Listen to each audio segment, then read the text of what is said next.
Sortir de sa zone de confort va vous demander un certain niveau d'audace, on va le voir tout de suite pour vous aider à y parvenir.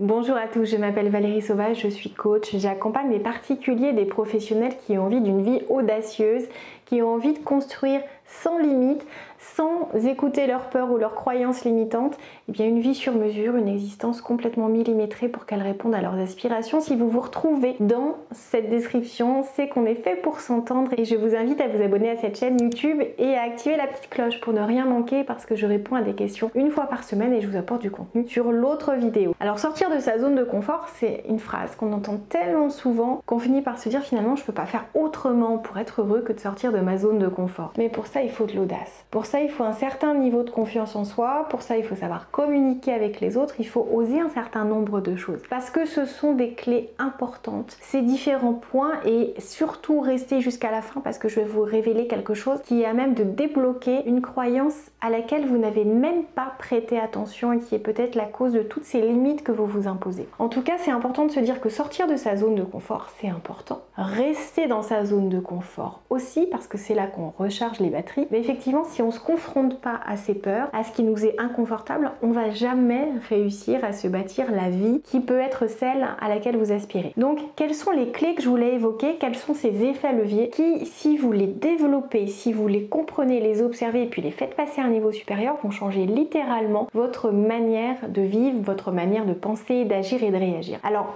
ça demande de l'audace et l'audace c'est vraiment le premier sujet sur lequel je voulais revenir parce que effectivement réussir à sortir des habitudes, à aller dans d'autres domaines et puis vous accomplir sur d'autres terrains que ceux sur lesquels on vous attend, eh bien ça demande un certain niveau d'audace. Ça demande de se dire peut-être que je suis pas fait pour ça, peut-être que pour l'instant je n'ai pas les compétences qui vont me permettre de briller, mais si je travaille je sais que j'en suis capable. Et en tout cas c'est ça qui me fait vibrer. Et même si on m'attend sur le terrain des maths parce que j'ai toujours été bon, même si on a l'impression que je sais écouter donc je vais aller plutôt vers l'accompagnement, eh bien vous avez le droit et vous êtes responsable même de dire non, c'est pas vers ça que j'ai envie de tendre, j'ai envie d'aller plutôt vers cette voie et ça me plaira ou ça me plaira pas et ça va me demander peut-être plus de travail que certaines personnes pour qui c'est inné, mais on s'en fiche de tout ça. Ce qui compte c'est que vous alliez vraiment cocher les cases de tout ce que vous avez envie d'expérimenter dans votre vie parce que la vie elle est faite pour ça, elle est faite pour vibrer, vous êtes faite pour briller, vous êtes faite pour explorer ce qu'il y a à l'intérieur et à l'extérieur de vous. Alors il faut foncer, il faut se dire parfois ça va être difficile, parfois je vais pas être le meilleur, parfois je vais vraiment galérer et avoir du mal à avancer, mais si c'est pour avoir une belle victoire derrière, est-ce que ça vaut pas la peine de faire des efforts? Est-ce que ça vaut pas la peine d'aller surprendre et puis d'essuyer un petit peu les plâtres parce que vous innovez et peut-être devoir encaisser les critiques, les remarques, les pincements de lèvres en mode ah ouais toi tu fais ça?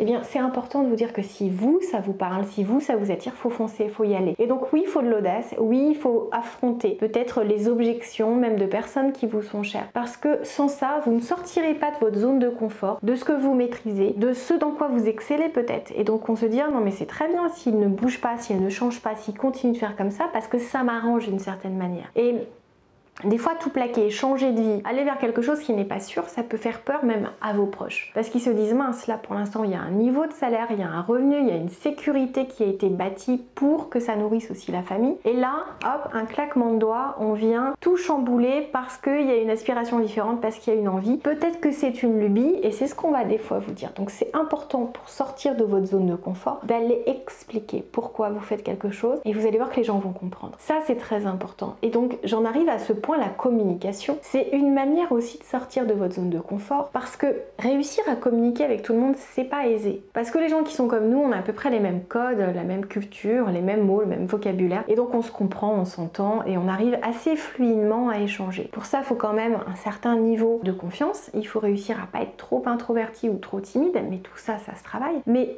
c'est un autre challenge quand il s'agit de parler à des personnes qui ont un autre parcours, qui ont vraiment une autre histoire de vie, qui ont un niveau peut-être d'études, un niveau financier ou quelque chose qui vous inspire et qui fait que vous ne vous sentez pas de vous-même, hein, sans que quelqu'un vous dise quoi que ce soit, mais vous ne vous sentez pas à la hauteur. Vous ne vous sentez pas aussi bien, aussi intelligent, aussi épanoui, aussi brillant que la personne qui vous fait face. Et là, on communique comment avec elle? Est-ce que vous avez envie de prendre une photo en mode fan ou est-ce que vous avez envie de profiter de cette rencontre pour grandir? Et ça, c'est une vraie sortie de zone de confort que de se dire non mais en fait, j'ai autant de valeur que cette personne qui, en société, s'est accomplie, qui, dans son entreprise, a brillé. Mais est-ce que je vaux moins pour autant?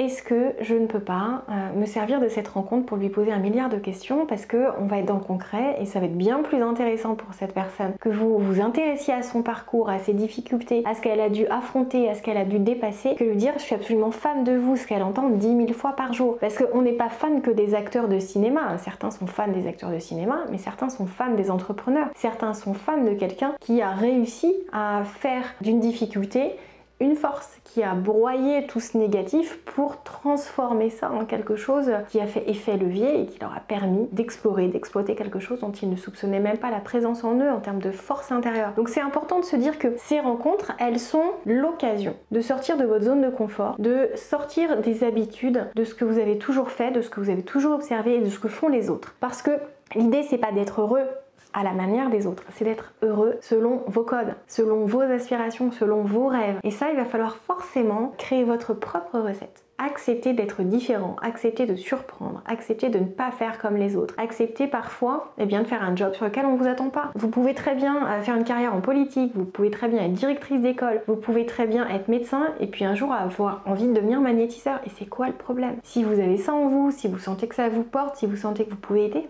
faites-le. Si vous avez envie de devenir avocat, alors pour l'instant vous êtes vendeur chez Decathlon, alors oui, vous avez un certain nombre d'années d'études devant vous, mais pourquoi vous ne le feriez pas? Est-ce qu'il vous reste simplement 10 ans d'activité où vous avez ce rêve à 55 ans, ou est-ce que vous avez 30 ans et que vous êtes juste en train de dire oh là là les études, mais pourquoi vous ne le feriez pas? Suivez vos rêves, parce que l'idée c'est vraiment de faire de la vie un terrain de jeu, c'est d'aller avec audace, avec courage, avec persévérance, avec détermination, avec optimisme vers ses rêves. Et c'est comme ça qu'on arrive à sortir de sa zone de confort. C'est en étant gonflé à bloc de l'intérieur et puis également entouré à l'extérieur de personnes qui vont vous suivre, vous soutenir autant que vous savez le faire vous-même. Ça, c'est extrêmement important. Et j'aimerais que vous me disiez en commentaire s'il y a un de ces points que je viens d'évoquer qui vous bloque, qui vous semble trop difficile à dépasser, et je vous promets que je vous fais une vidéo qui va y répondre.